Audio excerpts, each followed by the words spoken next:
여러분 안녕하십니까? 경제 현장 오늘 시작합니다. 올 들어 우리 경제는 반도체 중심으로 수출 회복 흐름을 보이고 있죠. 하지만 소비와 투자는 부진을 면치 못하는 상황입니다. 한국은행은 물가가 3%대로 여전히 높다고 판단해 기준금리를 연 3.5%로 1년째 유지하고 있는데요. 고물가, 고금리가 초래한 내수 부진은 상대적으로 더 어려운 저소득층과 취약계층의 고통을 가중시키죠. 현재 상황을 돌파하기 위해 어떤 대책들이 필요한지 집중 진단에서 자세히 짚어보겠습니다. 유튜브 실시간 댓글 의견 주시면 토론에 반영합니다. 경제 현장 오늘입니다.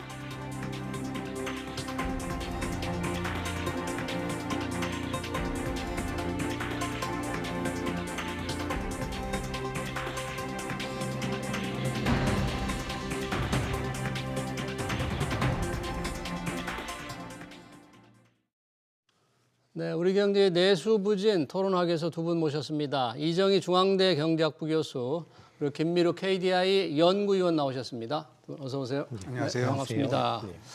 자, 새해가 시작된 지 며칠 되진 않았습니다만 이 내수 부진이 좀 심각하다고 하는데요. 아마 작년 말부터 계속 그런 흐름이 좀 이어지고 있는 것 같은데 어느 정도 내수가 안 좋은지 몇 가지 통계들로 좀 한번 먼저 짚어보고 싶습니다. 이정희 교수님, 상황이 좀 어떻습니까? 통계로 좀 확인되는 내수 부진? 네, 일단 뭐 작년에 이제 경제 성장률이 이제 지금 한 1.4% 정도로 예. 아직 뭐 공식 발표는 안 됐습니다만은 그렇게 예상이 되고 있고요. 네. 그다음에 이제 지금 사실 고물가 문제가 좀 이제 계속 심각해 온 문제였죠. 작년에 소재 상승률이 3.6%였습니다. 예. 근데 이제 소재 상승률이 3.6%지만은 사실 이제 국민들이 체감하는 물가는 좀 더 높죠. 뭐 그렇죠. 생활 물가 지수가 더 높고요. 예. 또 계속 이제 하반기에 계속 이제 고공행진을 하고 있는 것이 신선식품 물가입니다. 실제 장애가성능 3.6%보다는 훨씬 더 예, 그랬어요. 농수축산물이 작년 하반기에는 거의 10%대를 계속 올랐었고요. 그리고 뭐 외식 물가 지수도 지금 뭐 거의 7% 가까이 지금 되고 있기 때문에 이런 부분들이 지금 전체적으로 결국에는 가계적인 측면에서 비용 부담이 사실은 점점 커지고 있죠.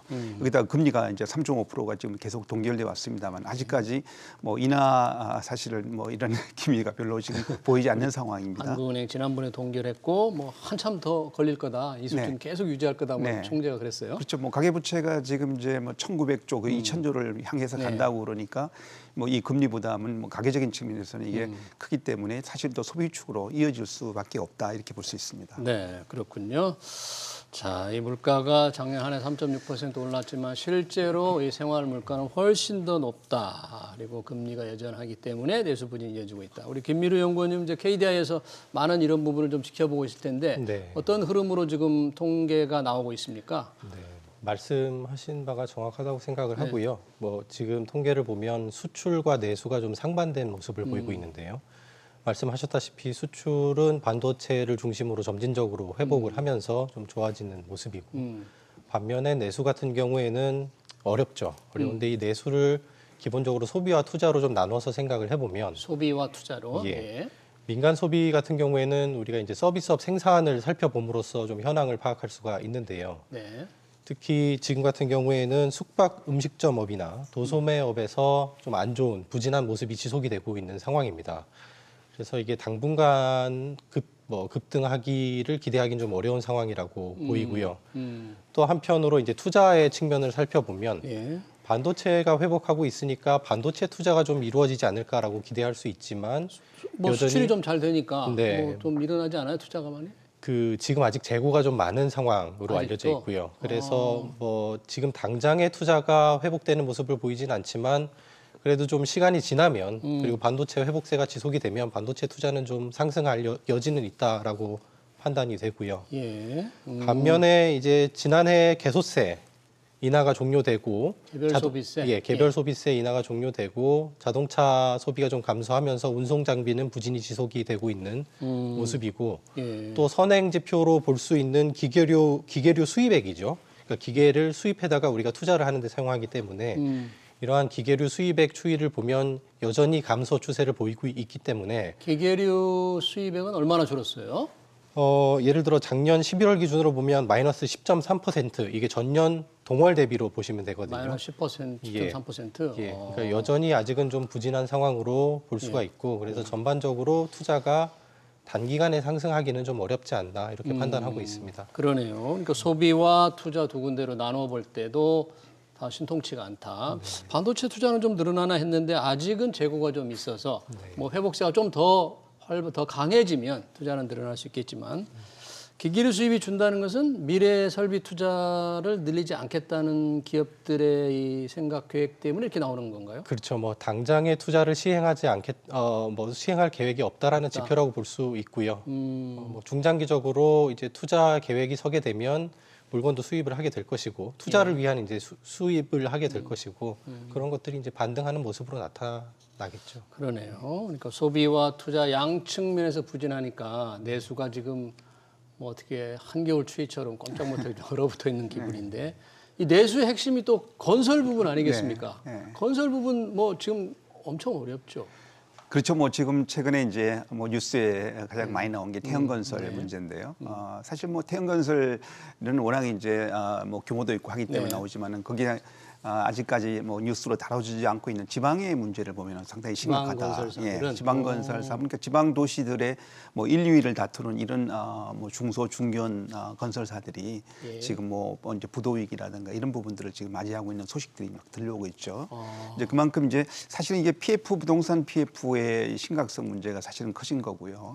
그래서 이 부분들은 앞으로 뭐 지금 부동산이 전반적으로 정부가 여러 가지 부동산 규제를 완화를 하고 있습니다만은 그러나 이제 부동산이 결국 이제 이게 연착륙인데 아마 정부도 이제 사실 부동산이라는 부분들을 연착륙이 되도록 하는 부분들을 위해서 여러 가지 완화 조치도 피우고 있다고 보는데 이게 사실 부동산의 특성으로 볼 때는 이게 점진적인 것이 별로 없고 급등 급락 이런 부분이 있어서 불안하죠. 집값처럼 크게 올랐다가 그렇습니다. 떨어지고. 불안 이게 왜냐하면 소비자의 심리적인 영향도 많이 받고 근데 지금 어쨌든 고금리가 계속 지속되고 있기 때문에 이렇게 금리가 높은 상황에서는 부동산 대출 부담이 사실은 클 수밖에 없죠. 네.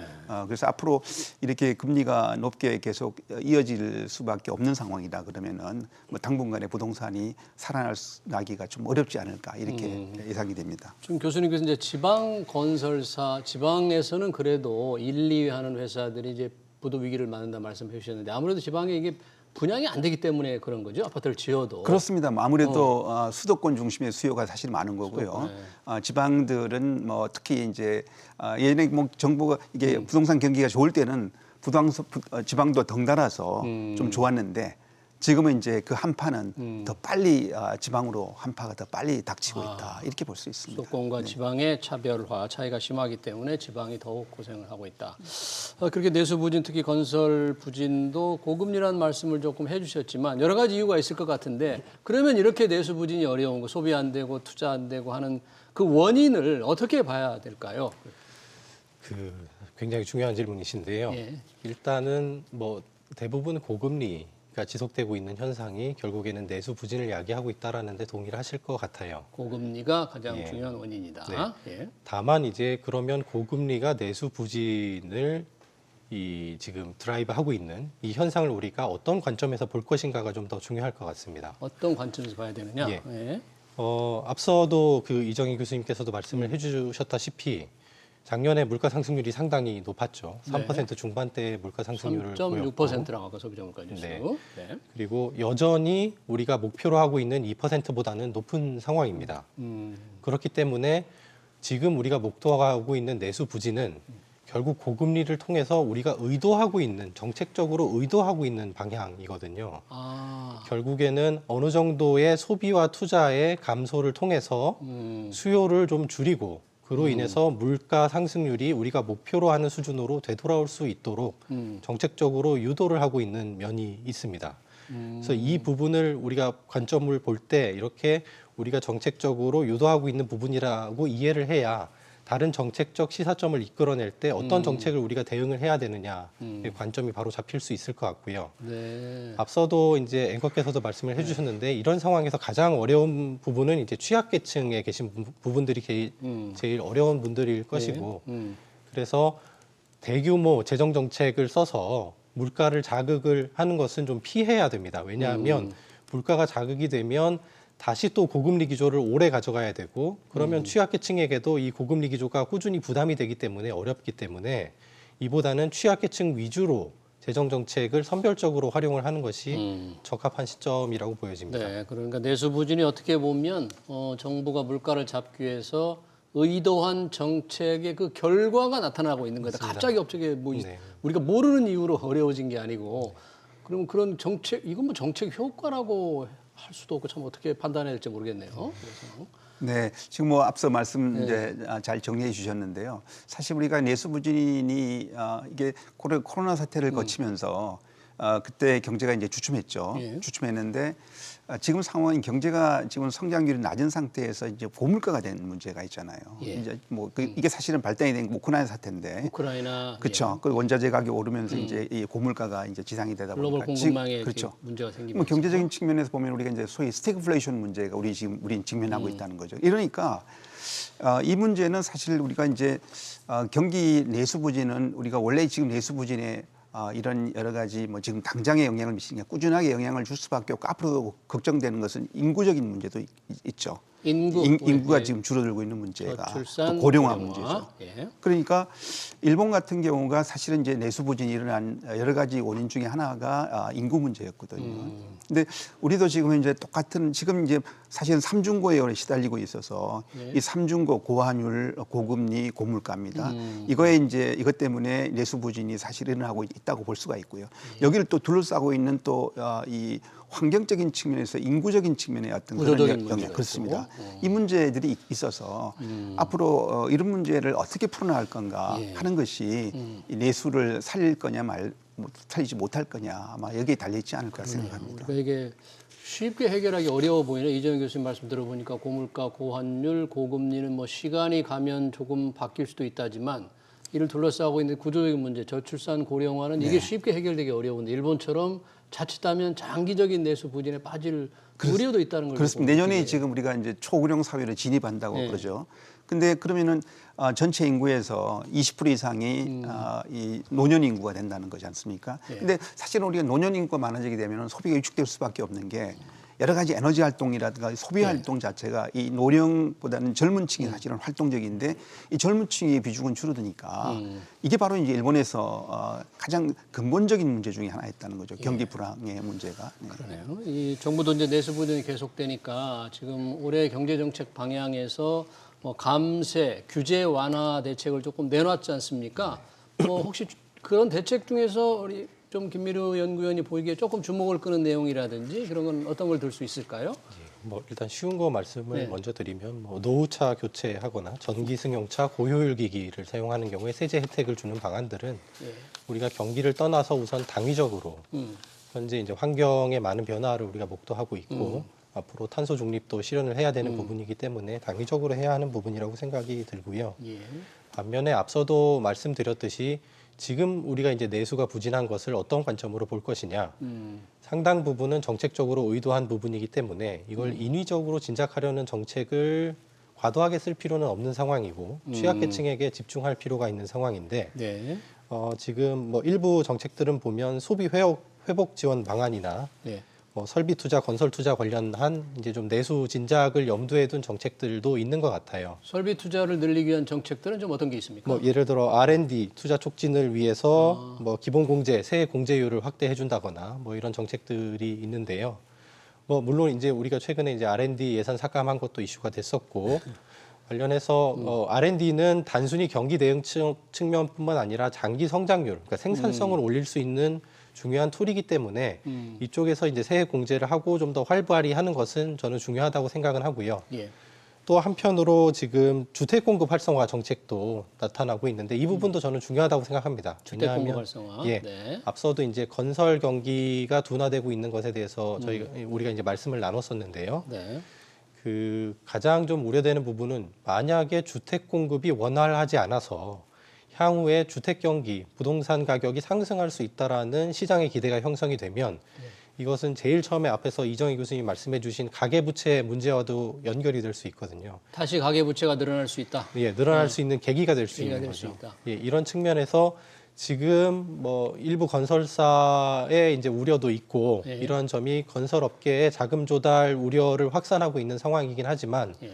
적어도 주택 공급만큼은 정부에서 확실히 책임지고 끌고 나가겠다라는 이런 의지를 보여줌으로써 네. 부동산 시장이 너무 과도하게 과열되는 것을 막을 수도 있고 이런 점에서는 좋은 방향이라고 생각이 됩니다. 네. 다만 이제 소비 회복 지원 방안 관련해서는 조금 더 취약계층에 집중하는 정책으로 설계가 되면 좋겠다라는 개인적인 생각이 있습니다. 네, 그렇군요. 이 대책, 정부 대책인데 몇 가지 대책을 말씀해 주셨는데 아까 뭐 시설 투자 늘리는 데 세액 공제를 확대하거나 이런 것들도 많은 조치들이 법을 고쳐야만 되더라고요. 그래서 정부가 발표하고 나서도 부동산 대책도 그런 게 있었는데 법이 국회에서 통과가 되지 않으니까 정부는 뭐 한 1년 전에 발표했는데 전혀 안 되는 게 많아요. 이런 것도 다 법이 통과될 수 있는 것들인가요? 이거? 네, 뭐 모든 것이 다 먼저 우리 법을 고쳐서 꼭 돼야 되는 거 있겠지만은 그러나 정부에서 뭐 시행령을 통해서 대통령령으로 할 수 있는 부분도 상당히 좀 많이 있기 때문에 예. 아마 이제 가장 좀 뭐랄까 전체 틀을 바꾼다든가 이런 부분들은 뭐 법을 완전히 개정해야 되기 때문에 그게 이제 국회에 가면은 또 국회에서 시간을 또 끌 수가 있는 거죠. 그렇죠. 근데 이제 그러다 보니까 정부가 할 수 있는 어떤 여러 가지 대통령령에 대한 어떤 그런 뭐 제도 개선을 통해서 이런 부분들은 지금 이제 계속 이제 시행이 되고 있다라고 볼 수가 있고요. 예. 근데 규제 부분들은 사실 이제 규제 완화가 늘 모든 정부가 규제와의 전쟁을 선포를 했습니다. 네. 지금 뭐 윤 대통령께서도 뭐 규제와의 전쟁을 선포를 했는데 이게 규제와의 전쟁에서 이게 승리했다는 소식이 별로 잘 안 들리거든요. 그만큼 규제 벽이 두텁다는 거죠. 뭐 규제를 그래서 혁파를 해서 국민들이나 기업들이 야 규제가 이렇게 없어지니까 좀 활력이 나는 거라 이걸 느끼는 분들이 많아야 성공했다는 그렇습니다. 거잖아요. 네. 근데 아직 뭐 정부가 들어서 뭐 벌써 2년 네. 됐으니까 네. 그런 게 못 느끼겠습니까? 그렇죠. 뭐 모든 정부가 이제 규제는 뭐 많이 완화되기는 완화된다고 이제 나오는데 이제 그게 아까 말씀하신 것처럼 딱 체감이 되는 이게 아주 상징적인 규제 완화다. 뭐 이런 부분들이 사실 이제 그게 국민이 체감하는 부분들인데 생활적인 어떤 측면이라 이런 예. 부분들은 여전히 아직까지 좀 부족한 상황인데 그거는 뭐 이거는 엄청나게 높은 이 장벽이기 때문에 이게 쉽지 않은 부분이다 볼 수가 있고 또 정부는 지금 이제 뭐 내수 경기 아까 말씀하셨지만 이제 감세 정책을 또 펼치고 있거든요. 감세 정책. 감세 그렇죠. 정책을 펼치고 있는데 이게 문제가 뭐냐면은 감세 정책을 펼치고 있는데 지금 정부는 이제 재정 준칙을 이제 지키기 위한 이 건전 재정을 이제 하고 있거든요. 그렇죠. 하고 있는데 문제는 이게 재정 적자가 계속 발생되는 거죠. 이게 뭐냐면은 감세 감세를 정책을 하니까 그렇죠. 감세를 하는데 예. 근데 지금 현재 여러 가지 지원책을 펼 수밖에 없는 상황이거든요. 재정을 지원을 안 할 수가 없죠. 지금 경기 부진이기 때문에. 그럼 예를 든다면은 이 부분들이 이 차이가 막 발생하면 결국엔 적자가 늘어나는 부분이기 때문에 아마 이게 좀 딜레마가 될 거예요. 그래서 정부가 그러면 이 감세 정책을 과연 감세 정책을 어떻게 효과적으로 할 거냐는 부분하고 그다음에 원래 이 경기 부진 상황에서는 뭐 내수 활성화를 위해서 여러 가지 지금 여러 가지 뭐 소비 지원책들이 막 나오고 있는데 다 지원책들인데 이게 다 재정이 필요한 부분들이거든요. 근데 이런 부분들이 이걸 어떻게 뭐 균형을 맞춰가기는 쉽지 않겠습니다만 네. 앞으로 많은 사실은 재정 확대 압박은 커질 거다. 그러네요. 이럴 때 재정 적자의 어떤 그런 또 딜레마의 문제가 있다고 볼 수 있습니다. 네, 그러니까 우리 국민들이 피부에 와닿는 규제 개혁이 이루어졌느냐의 여부는 뭐 상당히 좀 논란이 있을 수 있으니까 규제를 실제 겪었던 분들 중에서 완화를 느끼는 기업인들도 좀 있을 수는 있고요. 네. 그런데 문제는 이게 건전 재정을 이 정부가 추구하면서 나라 살림을 조금 좀 쫀쫀하게 하겠다는 건전 재정을 추구하면서 또 경제 활력을 위해서 돈을 더 써야 되고 그러기 위해서 그런데 감세를 또 하고 이게 조금 균형이 좀 맞지 않지 않느냐 어떻게 조화시키느냐의 문제 이것도 좀 쉽지 않은 과제 같네요. 건전 재정과 감세. 네. 네, 어떻게 보십니까, 우리?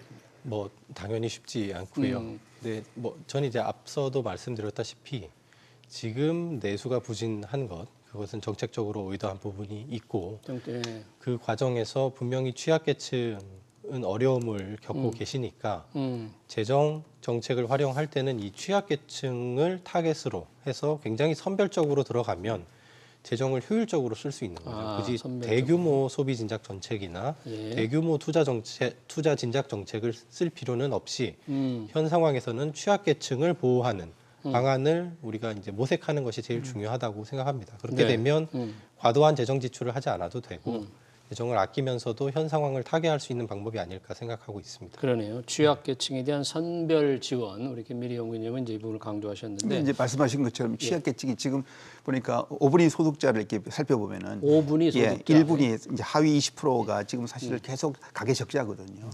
가계 적자고. 그러니까 이제 이게 위로 올라가면은 소득층이 높아지면은 거기는 가계 흑자고 예. 저축력도 상당히 높아 있습니다. 근데 이게 이러다 보니까 이게 사회적인 어떤 양극화가 크게 벌어지고 있는 거죠. 그러니까 지금 이 취약계층의 문제는 나중에 이게 결국에는 사회적 비용이 될 텐데 이 부분에 대한 어떤 그런 여러 가지 선별적인 아마 지원책들을 말씀하시는 것으로 이해됩니다. 지금 이제 부분적으로 정부가 내놓는 경제정책 방향에서도 그렇고 몇 가지 대책들을 보면 취약계층에 대한 여러 가지 지원책은 많이 나오고 있는 것 같아요. 오늘도 이 설 앞두고 물가 대책이라고 해야 됩니까? 몇 가지 지원 대책을 내놓았죠. 혹시 오늘 좀 내놓은 대책에서 주목을 끄는 내용들은 좀 소개해 줄 수 있습니까? 오늘? 뭐 제가 구체적인 정책들을 아직 다 파악은 하지 못했지만 뭐 기본적으로 16가지 성수품을 집중 공급하고 이제 정부 할인 지원을 30% 수준으로 올리겠다. 정부 할인 지원율을 할인 지원율을 올리겠다. 이런 방안은 봤을 때 우리가 이제 이것을 어떤 관점에서 볼 것이냐, 저는 이제 항상 이렇게 먼저 생각을 하는데, 설 같은 경우에 분명히 수요가 많이 확대가 되는 시기고, 그런데 우리가 가격을 인하하는 그 자체보다 사실 그 밑에서 더 중요한 것이 결국 가격이라고 하는 것은 수요와 공급이 만나는 지점에서 형성이 되는 것이기 때문에 그 어떤 16가지 상품군에 대해서 수요가 급증한다면 이거를 충분히 공급할 수 있는 방안을 찾아 나가는 것이 중요하다고 생각을 하고 수요를 있고요. 충족시키는 공급량 그렇죠. 늘리는 게 중요하다. 결국 공급을 늘리는 게 중요하죠. 공급이 늘어나지 않은 상태에서 뭐 인위적으로 가격을 좀 내려봐야 그러면은 많은 분들이 수요하는 만큼 그것을 구매할 수는 없는 상황이 되기 때문에 이 정부도 근데 이 공급을 늘리는 것의 중요성을 인지하고 있다고 생각합니다. 오늘도 이제 보도자료 나온 것을 보면 제일 첫 줄에 공급 방안을 역대 최대로 공급하겠다 이렇게 언급을 하고 있거든요. 결국 뭐 공급을 늘리는 것은 뭐 일시적으로 내수가 진작되는 것과 마찬가지 효과도 있는 것이고 그런 측면에서 좋은 방향이라고 생각을 하고요. 뭐 그러면 저절로 이제 가격이 안정되는 효과는 따라올 것이라고 생각을 합니다. 또 한편으로는 과정에서 이제 아까도 말씀드린 할인 지원율을 30% 지원하는 것 이것이 이제 재정이 소요가 될 텐데 그렇죠. 이것은 뭐 대규모 재정이 소요가 되는 것은 아니고 또 특히 이제 설 성수품 같은 경우에는 서민들이 주로 사용하시는 물품들이 많다라는 걸 고려를 하면은 서민 지원 정책으로서 적절하다고 생각하고 있습니다. 네, 그렇군요. 자, 내수 부진이 뭐 이제 올 들어서 얼마나 계속될지 언제쯤 회복될지 참 궁금한데 걱정도 되고요. 지금 뭐 새해 들어서 예산 집행한 지 얼마 되진 않았습니다. 한 달도 안 됐는데 이렇게 계속 어려우면 늘 정부가 꺼내는 추가 경정 예산이라는 게 있잖아요. 특별히 예산을 편성해서 더 좀 써야 되는 예산. 아직 새 정부 새해가 시작된 지 얼마 되지는 않았습니다만 이런 얘기가 혹시 나올 수도 있습니까? 추가 경정 예산을 좀 필요하지 않을까 이렇게? 저는 충분히 나올 수 있다고 생각을 합니다. 그래요? 왜냐하면은 지금은 물론 이제 새해 이제 시작한 지 얼마 안 됐기 때문에 아주 추가 경쟁을 이야기하는 것은 상당히 이제 너무 성급함이 있다고 볼 수 있지만은 아마 앞으로 올해의 그 여러 가지 경제의 어려움을 한번 예상을 해본다 그러면은 지금 아까 뭐 건설 얘기도 했지만은 중소기업들의 어려움들이 상당히 지금 누적된 어떤 그런 피로도가 지금 커지는 상황이거든요. 그러다 보니까 한계 기업들이 많이 무너지고 있다. 이런 상황에서 결국에는 소비자의 뭐 소비 진작도 있지만은 이런 뭐 소상공인 그다음에 또 중소기업 이런 부분들에 대한 어떤 여러 가지 지원책이 아마 상당히 요구받을 수밖에 없을 거로 예상이 됩니다. 그러다 보면은 세수는 그렇게 늘어나지 않는 상태에서 왜냐하면 경기가 부진하기 때문에 뭐 세수가 늘어나기 어렵죠. 그러다 보니까 결국에는 뭐 정부가 많은 고민을 할 텐데 아마 지금 현재 뭐 예상에서 잡아둔 예산 가지고는 좀 부족해질 가능성이 많다라고 볼 수가 있는 겁니다. 시간이 지나면 지금 중소기업인들이라든지 소상공인의 어려움을 보면 현재의 어떤 예산으로 볼 때 좀 어려워지는 상황, 그러니까 뭔가 좀 새로 돈을 마련해서 써야 될 상황이 올 수도 있다. 그렇습니다. 지금 뭐 부채가 가계부채만 늘어가는 게 아니라 기업부채도 늘어가고 있거든요. 기업부채 늘어가고 있고 그다음에 뭐 자영업자 이런 사업자의 또 부채도 늘어가고 있기 때문에 이런 부채 규모가 늘어나면 지금 여러 가지 정부가 금리 어떤 지원 정책도 좀 펼치고 있습니다만은 아직 그거 가지고는 아주 상당히 역부족이기 때문에 더 많은 아마 요구 좀 필요성을 그러네요. 아마 좀 더 예산을 나타나지 더 않을까. 늘려야 할 필요성, 그러니까 추가로 예산을 편성해야 될 추가 경정 예산 필요성까지 나올 수도 있겠다. 지금 당장은 네, 아니지만 그렇습니다. 그런 예상을 지금 우리 이정희 교수님 하셨는데 김미루 연구위원님은 그런 생각에 대해서 어떻게 보세요? 죄송하지만 이제 저는 조금 생각이 다르긴 한데요. 아까 그 교수님께서도 말씀을 해주셨는데 우리나라는 지금 현재 저출산 고령화로 인한 장기적으로 추세적인 이제 성장률 하락을 이제 우려하고 있습니다. 네. 이러한 성장률의 추세적 하락과 경기 대응 측면을 좀 구분해서 대응하는 것이 굉장히 정책적으로는 중요하고요.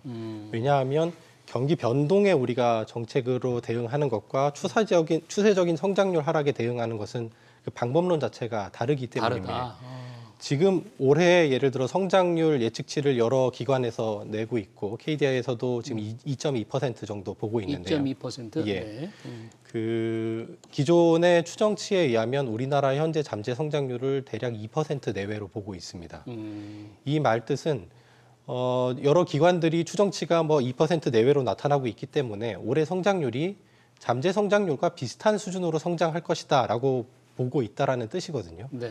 물론 이제 작년에 경제 성장률이 1.4% 정도에 그쳤고 아직 2.2%보다 많이 더 올라가는 것을 예상하고 있지는 않기 때문에 우리가 소위 얘기하는 GDP 갭, 네. GDP 갭 이제 잠재적인 성장의 추이에 비해서는 그거에 비해서는 조금 아래 내려와 있는 GDP 갭은 마이너스인 상황을 예상할 수 있긴 하지만 그래도 우리가 할 수 있는 만큼 대충 성장할 것이다라는 예측을 전반적으로 하고 있는 상황이라고 보여지고요. 네. 그러면 이 상황에서는 어떤 위기 시에 우리가 쓰는 대규모 추경 같은 것보다는 반복해서 말씀드리고 있듯이 고금리 기조가 어떻게 보면 빨리 종식될 수 있도록 재정 정책을 확장적으로 가지 말고 선별적으로 취약계층을 지원하는 방안을 모색하는 것이 네. 적절한 상황 아닌가 생각합니다. 그러네요. 관련해서 지금 이정희 교수님도 지적하셨지만 소상공인들 위해서 왜 은행이 이자 돌려주기로 했잖아요. 이번엔 뭐 또 이금융권에서도 이자를 좀 깎아주기로 하는 그런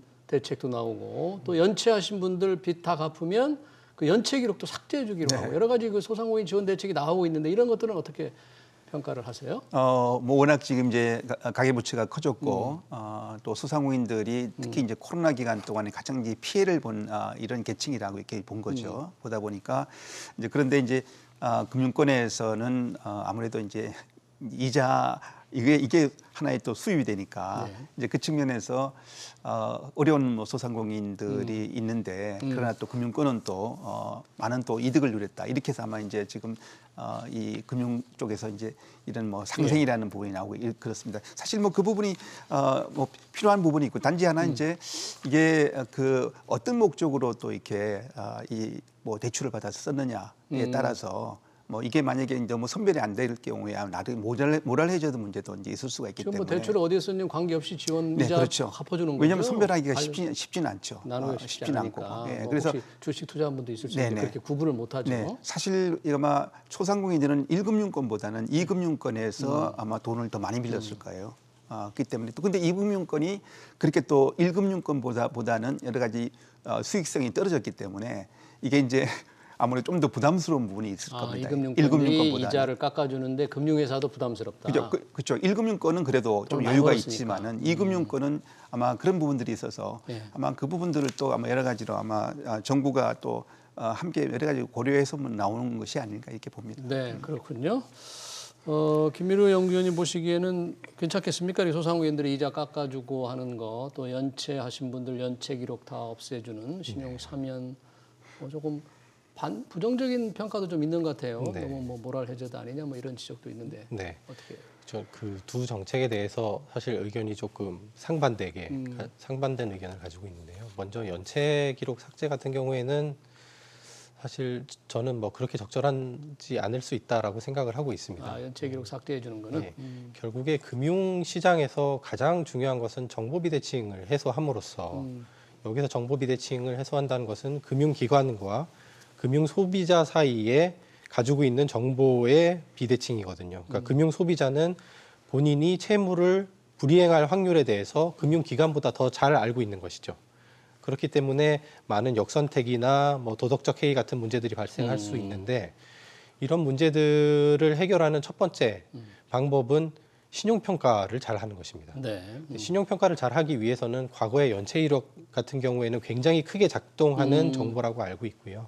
그래서 이런 부분보다는 오히려 이제 첫 번째 말씀하신 소상공인에게 이자 경감을 해주는 이자 경감. 정책들. 예, 그거는 그거는 필요하게 예, 비교적 필요하다고. 바람직한 방향이라고 생각을 하는데요. 예. 그 배경을 보면 알고 계시다시피 은행업, 금융기관업 같은 경우에는 정부 라이센스업입니다. 그렇죠. 무면허. 예, 우리가 그렇게 하는 이유는 금융 안정성이라고 하는 것이 워낙 중요하기 때문에 네. 금융 안정성을 확보하기 위해서 어느 정도 과점 시장을 우리가 인정을 해주고 용인을 해주고 있는 상황인 거죠.